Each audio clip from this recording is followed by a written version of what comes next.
masa lalu saya kayak semacam ada sedikit traumatik bagi saya juga ya. Jadi tuh tapi traumanya itu sangat emang bener-bener apa ya, yang bikin saya mungkin satu dendam, kedua juga mungkin karena akibat yang mungkin tidak saya apa namanya di luar dugaan saya gitu ya Mm-mm. kan. Nah, terus yang kedua itu oleh dua orang lelaki yang mungkin berbeda orang dan berbeda masa dan waktu.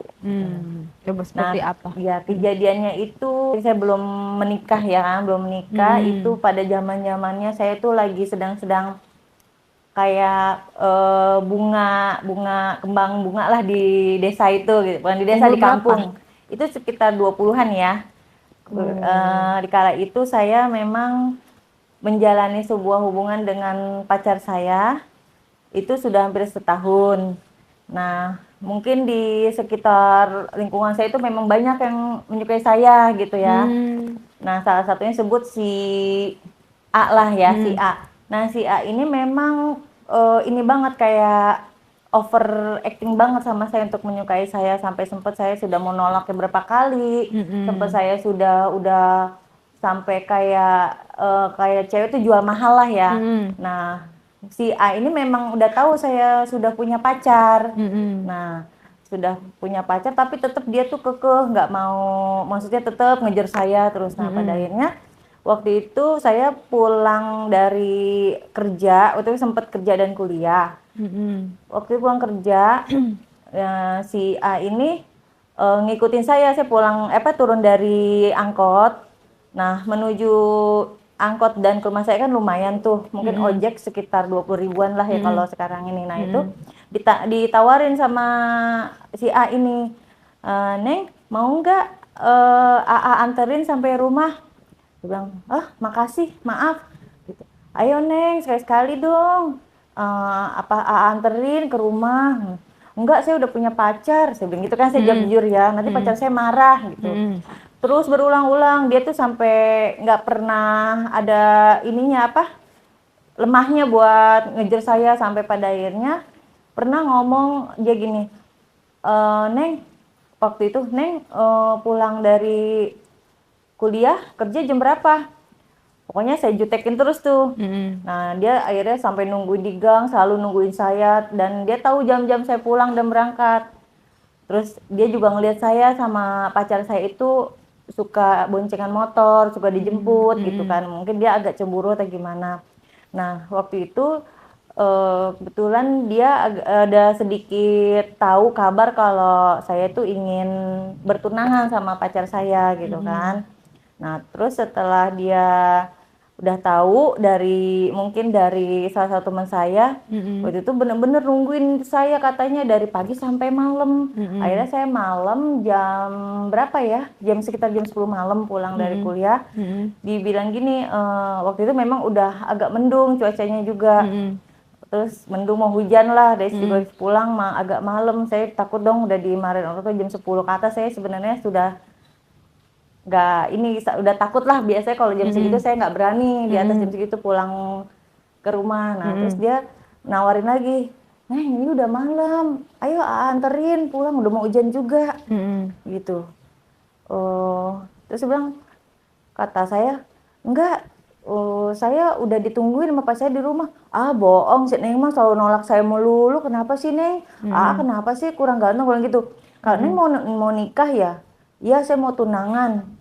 Ya, Neng kok gitu? Ya udah nikahnya sama saya aja ya katanya. Mm-mm. Terus saya langsung ngomong, kamu punya apaan mau nikahin saya gitu Mm-mm. ya? Ngaca dulu dong. Pokoknya saya sampai sejutek-jutek ngomong Mm. dia, ngaca dulu dong kalau mau nikahin saya gitu kan. Punya apa, bisa bayar saya berapa mahar, saya gitu-gituin kan, kata Mm-mm. saya saya gituin. Mm-mm. Terus dia sampai narik saya, terus saya kayak kayak saya tuh kalau kayak gitu kayak disepelein gitu, Mm. pegangan saya nggak suka gitu ya ditarik sama dia. Mm-mm. Tunggu, saya kayak orang kejar-kejaran. Udah jangan lagi ngikutin saya ya, nanti calon tunangan saya marah kata gitu. Mm-mm. Saya jutek dah pokoknya sama dia tuh bener-bener Mm. kayak kalau orang Jijik digodain gitu ya? jijik, jadinya Mm-mm. bukannya ngerasa kayak seneng digodain tapi jijik gitu kan, Hmm. risih gitu. Mungkin pas itu saya langsung pergi tuh, Hmm. jalan aja, terus mungkin dari situ tuh saya ngeludahin dia. Hmm. Nah besoknya dia masih nggak putus asa, masih nungguin saya. Memang kebetulan saya juga emang berapa hari ini kan Hmm. hujan begitu ya, terus dia nawarin lagi. Ya saya ada niat pengen minta maaf gitu dengan kemarin kejadian saya udah ngeludahin dia gitu dengan caci maki dia, menghina dia gitu kan. Pas pulang dari kerja sampai kuliah saya turun dari angkot, terus ada dia langsung nganterin. Nah terus, ayo Neng saya anterin gitu. Ya kok kayaknya saya karena merasa bersalah saya mau aja gitu. Hmm. Nah terus saya dianterin tuh sama dia, itu udah sekitar jam 11 malam ya. Hmm. Nah dari situ dia nganterin saya pakai motor sambil di jalan ngobrol gini. Neng kayak itu tuh saya juga udah capek lelah gitu. Neng saya mampir dulu ya ke warung mau beli rokok kata dia gitu. Ya udah saya juga agak lelah jadi kayak nggak terlalu fokus gitu. Ya udah saya berhenti. Ini mau minum kata gitu.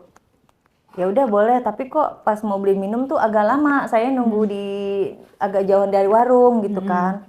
Nah terus dia bawa tuh nggak lama bawa botol minuman gitu kan, tapi minumannya yang satu kayak model teh yang bisa tutup buka, yang satu dia yang kayak minuman kayak apa tuh yusi gitu yang kuning-kuning yang agak seger jeruk gitu. Nah terus saya dikasih yang ada tutup bukanya gitu kan. Nah terus saya minum tuh aus gitu kan, saya minum.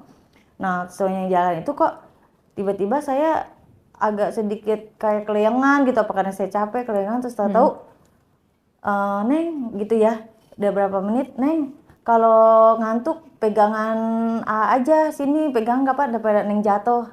Saya nurut pegangan gitu kan, pegangan terus pas sampai apa namanya gang mana gitu ya, saya kok kayak lupa ini kayak bukan rumah saya gitu ya, tapi saya nggak terlalu ngeh. Ya udah akhirnya dibawa tuh sama dia, tahu-taunya yang saya baru sadar tuh itu ternyata kosan dia gitu, kontrakannya dia. Nah pas saya tuh nggak tahu bener-bener itu nggak ingat apa-apa. Yang saya ingat itu abis setelah minum dan diboncengin sama dia, saya udah ngantuk pegangan tangan di jaketnya. Terus udah gitu saya besok paginya itu baru inget, lah ini saya tidur di mana gitu. Jadi nggak Nggak sadar. sadar, tapi ya maaf ya ini jadi kayak agak sedikit ini, tapi kok di sana saya ada sedikit berapa, saya pikir lagi mens gitu ya. Oh bener-bener saya tuh saya bener-bener nggak sama sekali ingat itu kok mens gitu. Lah saya kaget marah tuh sama dia. Ini kamu bawa saya kemana gitu-gitu kan. Ya ampun pokoknya marah semarah-marahnya. Dasar lo ya, ngapain lo, habis ngapain gua lo ya gitu-gitu kan. Saya baru ingat tuh. Terus saya langsung pulang, nggak bawa jaket yang saya ditaruh di atas kasurnya dia gitu. Saya bawa tas, langsung pergi, saya pulang. Dia ngejar saya lari sekencengnya, dia terus langsung naik angkot pulang sendiri gitu kan. Nah beberapa itu memang tunangan saya nyari-nyariin saya, katanya semalaman kan biasa ditelepon, kalau pas pulang udah ngabarin, udah sampai rumah belum. Ini kayak lost contact, HP saya mati semua gitu. Pas paginya ditanyain kamu dari mana, saya juga kayak ketakutan ya, gimana gitu, ngerasa berdosa, bersalah. Saya pikir, terus di pikiran saya tuh kayak ada, aduh semalam gue diapain gitu-gitu deh, kayak ada semacam takut gitu ya kan. Terus juga sama orang tua juga ketakutan gitu karena merasa bersalah juga. Nah terus pas pulang sore saya dijemput sama pacar saya, terus saya kadang ngeblank gitu sama dia, kamu kok bengong melulu gitu. Diem aja ditanyain, kamu kenapa sih gitu-gitu, biasa ada masalah kata pacar saya gitu. Terus kata saya bilang, enggak, saya kayaknya tunangan kita harus batal deh. Saya langsung kasih ngomong keputusan gitu? gitu, ngomong sama pacar saya, tunangan saya jangan, kita tunangan nggak usah jadi ya. Dia kaget, loh kenapa kata gitu. Enggak, saya masih mikir, mau mikir apa masa depan gini kan gitu kan. Terus akhirnya dengan tanda tanya dia kok tiba-tiba gitu. Terus saya nggak mau dijemput lagi, udah kita putus ya. Tapi ini apa, tunangan saya tuh kayak penasaran ada apa. Ternyata waktu itu berapa minggu kemudian dia mergokin saya. Waktu itu kan saya juga kebetulan lagi ngobrol sama si A ini. Ngobrol ini bilang, saya pengen kejuran dia, kamu ngapain saya sampai ngomong gini. Saya sampai kayak gini, sumpah ya kalau kamu sampai begini sama saya, sumpah saya akan bunuh kamu gitu kan. Saya bilang gitu, kamu udah ngerusak semua masa depan saya segituin kan. Terus pas itu jadi kayak bentrok, ketahuan tuh pacar saya ngegepin saya. Nah, ketika si A ngomong sama tunangan saya gini, ya udah si Neng buat saya aja ya, dia mau nikah sama saya. Nah, si A marah kok bisa gitu. Terus saya juga ngeyahin di depan dia, kok jadi saya luluh. Iya maafin, saya mau menikah sama dia. Kaget dong teman saya, hah? Kamu gimana sih gini-gini? Kamu mau nikah sama siapa? Sama si A ini. Saya mau nikah sama si A? Pacar teman saya padahal udah bener-bener mau serius. Terus? Nah itu saya karena merasa kayak dan maaf gitu, saya kayak udah diambil media, jadi saya kayak harus sama dia. Nah terus akhirnya berapa bulan, sebulan lah 2 bulan gitu kan berjalan, saya udah kayak murung gitu-gitulah ya, kayak orang merasa aduh dunia ini udah hancur bener-bener bagi saya gitu ya. Saya juga nggak mau nemuin, saya kerja udah nggak fokus, kuliah juga jadi kayak jarang masuk gitu. Terus saya juga agak-agak sakit, masuk angin. Drop, ternyata saya isi, astagfirullahaladzim, saya langsung tambah ini lagi tuh. Kok saya, tapi ibu saya ini mungkin udah tau lah namanya seorang ibu ya, udah ngerti. Udah kelihatan. Kamu kenapa gini-gini nih? Akhirnya ibu saya cerita sama ayah saya, terus gimana nih anak gini. Ya udah suruh nikahin sama yang itu katanya. Nggak mau, saya bilang gitu. Nggak mau. Pokoknya kalau di depan orang lain tuh saya kayak nolak. Tapi kalau udah di depan si A ini saya kayak manggut gitu, kayak nurut apa kata dia gitu ya. Akhirnya saya batalin pertunangan. Memang sih pas lagi tunangan itu berjalan, saya sudah membuat bikin nyetak undangan gitu kan. Ada 2 keluarga yang udah setuju bahwa untuk kita menikah di bulan ini. Tapi saya udah isi. Nah kebetulan ya maksudnya diminta sih sama, ya nggak mau lah namanya orang tua ya, minta untuk anaknya itu tunangannya untuk nikahin, ya nggak mau gitu kan, namanya bukan ininya dia. Saya juga langsung udah kayak kiamat lah dunia ini. Nah terus saya dinikahin dah tuh, nikah sama itu. Tapi saya posisi kayak ngeblank tuh, pikiran belum kayak bukan diri saya yang saya punya. Nah setelah menikah saya 5 bulan 6 bulan, posisi saya itu kayak dikurung di kamar sama si A ini. Dikurung di kamar itu berapa bulan, sampai orang tua saya nyari kemana nggak. Terus saya bingung tuh ya. Pokoknya saya kayak hidup sendiri gitu. Nah terus malam ya pokoknya kayak antara sadar nggak sadar itu saya ngelihat si A itu dia kalau makan bukan nasi yang dia makan gitu kan. Terus jadi apaan? Kayak beras mentah, terus dibungkus pakai kain putih.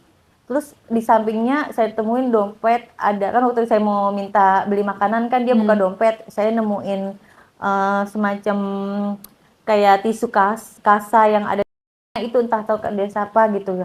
Kok ada beras berapa gitu kan. Saya juga nggak tahu ilmu-ilmu kayak gituan ya. Nah, terus ada kayak gini, saya nggak merhatiin. Nah, akhirnya sampai 8 bulan baru ketemu sama orang tua saya. Ternyata maksudnya kayak dirahasiain tempat tinggal saya tuh sama orang. Udah melahirkan? Belum melahirkan. Nah si A ini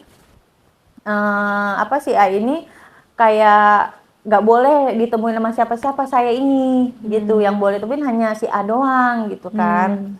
Nah terus setelah udah mau melahirkan, sudah melahirkan saya, akhirnya pokoknya pas mau 9 bulan, akhirnya orang tua saya menemukan saya di kontrakan kosong yang tempat tinggalnya di deket-deket hutan. Bener itu kejadian. Siapa yang nemuinnya? Orang tua saya, kan nyari namanya anak ya, saya juga nggak tahu, saya juga kayak emang dikurung gitu berbulan-bulan di kamar, cuma dikasih makan, kasih ini gitu, dan saya nggak inget siapa-siapa, yang tahu saya ingetnya dia aja gitu ya. Sampai orang tua saya bingung. Yaudah kamu lahiran dulu, nanti habis itu kita berobat ke itu ke kampung buat diobatin. Nah, saya juga diculik sama orang tua saya, ceritanya diculik sama orang tua saya, tambah sepengetahuan si A ini, gitu. Dan ya mau gimana, namanya kemarin udah terlanjur seperti itu, ya udah kan nikah gitu. Tapi setelah nikah mungkin pikir orang tua ya udah bisa masih komunikasi, ternyata tiba-tiba saya dibawa nikah pergi jauh ngontrak, terus kemana nggak tahu gitu. Dan orang-orang pun nggak ada yang tahu saya berada di mana gitu kan. Terus pas udah saya melahirkan anak, terus saya belum 40 hari saya dibawa ke kampung sama orang tua saya, diobatin di sana. Ternyata bener banyak di badan saya tuh kayak ada semacam yang nggak inilah lazim gitu ya. Oh berarti bener nih orang ini. Nah saya dibacain sama Kiai Wujengan lah, yang namanya orang di kampung kan pasti tahu ilmu-ilmu kayak gitu. Akhirnya saya baru sadar, ya Allah gitu kan, baru inget lagi tuh ke flashback yang berapa bulan yang lalu saya punya tunangan, saya punya orang tua, saya punya ini gitu. Nah terus dikasih minuman yang bikin saya sadar gitu sama Kiai itu, didoain. Nah saya bahkan abis itu suruh pisah sama si A ini gitu. Sama Nah si itu A jadi pisah. akhirnya selama ini dia tanpa saya tahu gitu. Itu Jadi kejadian. dia yang pengen pisah. Siapanya? Si A-nya. Ya saya dan orang tua, karena kan emang kejadian pernikahan itu kayak semacam kayak diguna-guna gitu kan. Nah itu saya setelah sadar saya dendam, ya kan. Itu saya traumatik banget bener-bener kejadiannya. Saya sampai nyari, datang ke rumah tunangan saya, ternyata tunangan saya udah nikah lagi dan dia pindah gitu. Mau minta maaf sama tunangan saya karena selama ini saya salah, bukan keinginan saya. Nah saya juga dikasih tahu, kamu pernah nyakitin orang nggak? Iya pernah. Saya bilang pernah Ma, saya pernah waktu itu menghina-hina dia sampai ngeludahin mukanya, sampai saya mungkin dia ya kayak semacam cinta tolak dukun bertindak lah ya gitu kan. Mungkin dia seperti itu menjurus saya nggak pernah respon. Nah itu kejadiannya itu yang terus sampai saya nggak bener-bener nggak inget sama sekali, bener-bener sampai taunya ingetnya tuh pagi-pagi itu, bener-bener dia sampai kok bisa, ya namanya mungkin saya subur, namanya masih muda ya, dulu masih 20-an gitu, masih kayak ya inilah sehat gitu, jadi cepet gitu untuk kayak gitu ya, namanya